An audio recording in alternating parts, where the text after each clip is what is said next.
정말로 이 이야기를 듣고 싶다면 아마도 가장 먼저 내가 어디에서 태어났는지, 끔찍했던 어린 시절이 어땠는지, 우리 부모님이 무슨 직업을 가지고 있었는지, 내가 태어나기 전에 무슨 일들이 있었는지와 같은 데이비드 코퍼필드식의 아무짝에도 쓸모없는 이야기들에 대해서 알고 싶을 것이다. 하지만 사실 난 그런 이야기들을 하고 싶지가 않다.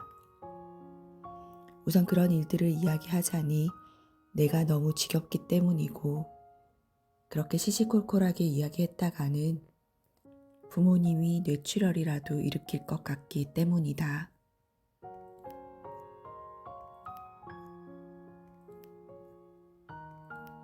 네, 오늘의 책 첫 문장은 민음사 책의 셀린저, 호밀밭의 파수꾼입니다.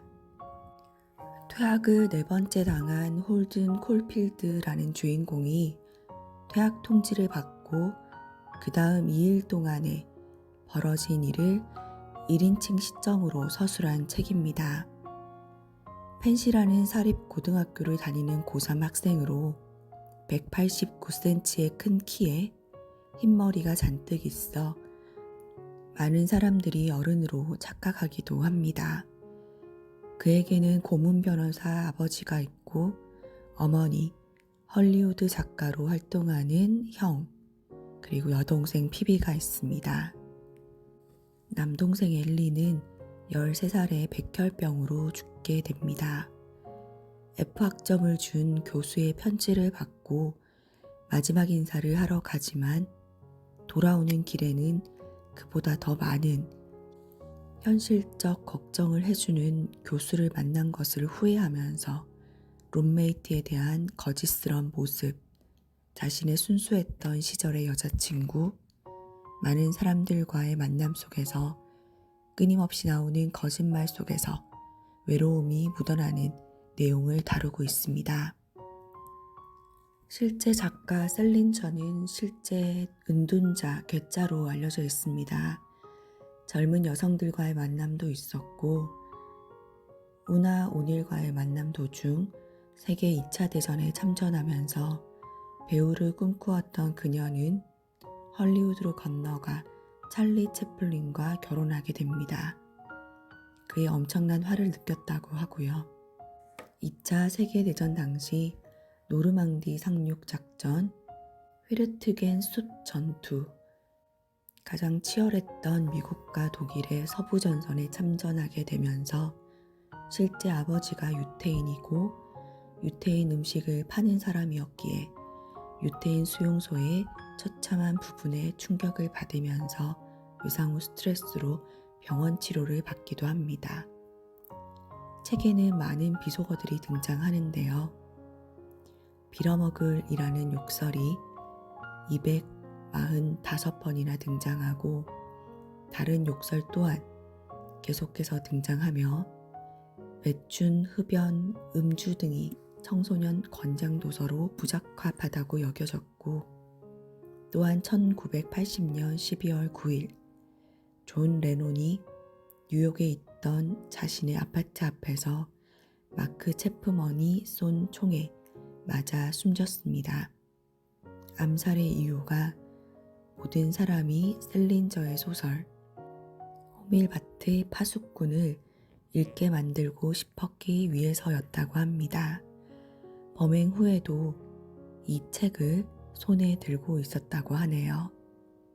또한 존 F 케네디 대통령의 암살범 오스왈드도 이 책을 소장하고 있었고 그린데이, 오프스프링, 빌리 조엘 등 수많은 뮤지션까지도 콜필드 신드롬에 빠지기도 했습니다. 당시에는 금서로 지정되고 문제가 되는 것 같았지만 전 세계 7천만 부가 팔렸고 현재도 계속 팔리고 있으며 우리나라에서도 매년 꾸준히 팔리고 있는 책입니다. 호밀밭의 파수꾼이 되고 싶은 청소년의 이야기를 담은 이 책을 꼭 한번 읽어보시길 추천드리며 몇 가지 명문장 소개해드리고 마무리하겠습니다. 난 이 이야기를 펜시 고등학교를 떠나던 그 날부터 시작하고 싶다.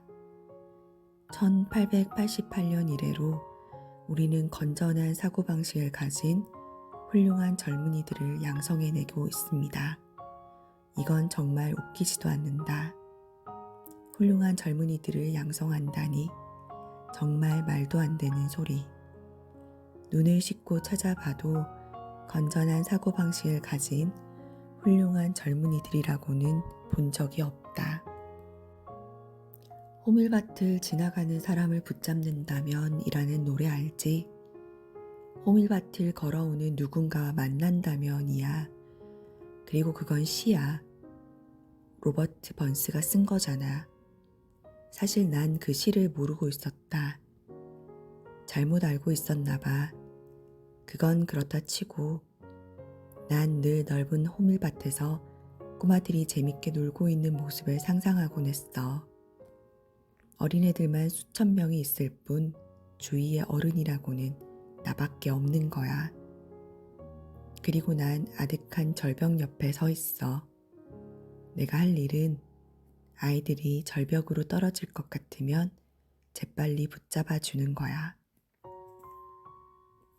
변호사는 변호만 하라는 게 아니라 골프도 치고 브릿지도 하고 그러다 보면 정말 사람의 목숨을 구해주고 싶어서 그런 일을 한 건지 아니면 굉장한 변호사가 되겠다고 그 일을 하는 건지 모르게 된다는 거지. 그럼 자기가 엉터리라는 것을 어떻게 알 수 있겠니? 그게 문제라는 거지. 미성숙한 인간의 특징은 어떤 이유를 위해 고귀하게 죽기를 바라는 경향이 있다는 것이다. 반면 성숙한 인간의 특징은 동일한 상황에서 묵묵히 살아가기를 원한다는 것이다. 오늘도 들어주셔서 감사합니다. 한 페이지 도서관이었습니다.